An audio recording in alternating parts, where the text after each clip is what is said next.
जंगल के रास्ते पर दो जिंदगियां आमने सामने थीं। एक तरफ रमेश था, जिसकी सफलता की चमक चोरी और लालच से बनी थी, और दूसरी तरफ मोहन, जिसकी ईमानदारी ने उसे थका तो दिया था पर झुकाया नहीं था। रमेश को देखते ही मोहन ने अपनी फटी चादर सही की, पर रमेश की नजरों में छिपे तानों से वो खुद को नहीं बचा सका। अरे ओ मोहन भाई, कहाँ चले सुबह सुबह अपनी इस बूढ़ी कुल्हाड़ी को लेकर? फिर वही सूखी टहनियां ढूंढने? मरे हुए पेड़ तो अब शमशान में भी नहीं मिलते, तुम अब भी जंगल में उन्हें खोज रहे हो। राम राम रमेश भाई, बस कर्म कर रहा हूँ, नसीब में जो होगा मिल जाएगा। नसीब? अरे भाई, नसीब हाथों की लकीरों में नहीं, कुल्हाड़ी की धार में होता है। देखो मेरी गाड़ी ताजी लकड़ियों से लदी है, शहर पहुंचते ही गड्डियां हाथ में होंगी, और तुम्हारी हड्डियों की गिनती दूर से हो रही है। सुना है कल मंडी से खाली हाथ लौटे थे, बच्चों ने कल भी पानी पीकर रात काटी होगी। मोहन, आंखों में हल्की नमी पर आवाज में सख्ती। मेरे बच्चे क्या खाकर सोए, ये मेरी और मेरे रब की बात है रमेश, पर कम से कम उन्हें ये तो पता है कि उनका बाप किसी के हक की लकड़ी काटकर घर नहीं लाता। रात को जब मैं सोता हूँ तो मुझे परिंदों के उजड़े घोंसलों की चीखें सुनाई नहीं देती। रमेश ताने मारते हुए।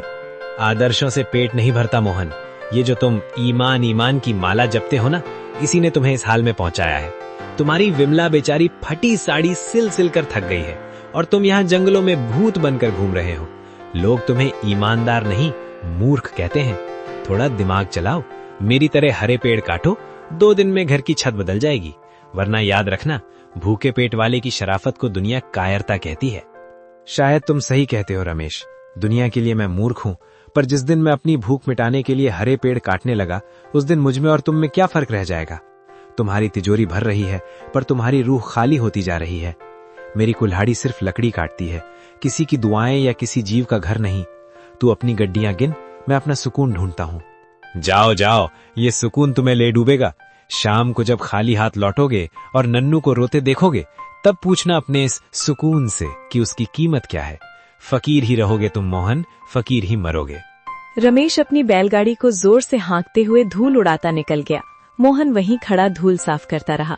उसकी आंखों में आंसू थे, पर दिल में एक अजीब सा संकल्प। उसने अपनी कुल्हाड़ी मजबूती से पकड़ी और उस घने जंगल की ओर कदम बढ़ा गए, जहां आज उसकी परीक्षा होने वाली थी। सूरज अभी ठीक से उगा भी नहीं था कि मोहन की कुल्हाड़ी की ठक ठक जंगल की सन्नाटे को चीरने लगी। शरीर में जान नहीं थी। कल रात सिर्फ आधा गिलास पानी पीकर सोया था, पर हाथों में बच्चों के भूखे चेहरों की याद ने बिजली भर दी थी। पसीना माथे से बहकर आंखों में जा रहा था, पर मोहन रुकने का नाम नहीं ले रहा था। बस थोड़ा और। आज अगर ये गट्ठर बड़ा होगा तो शहर की मंडी में अच्छे दाम मिलेंगे। नन्नू के लिए आज सूजी ले जाऊंगा। बेचारा बच्चा कल रात रोते रोते सोया है, और दीपू की चप्पलें भी तो टूट गई हैं। हे भगवान, बस आज ही लकड़ियां बिक जाएं और कुछ नहीं चाहिए। मोहन बड़ी मशक्कत से लकड़ियों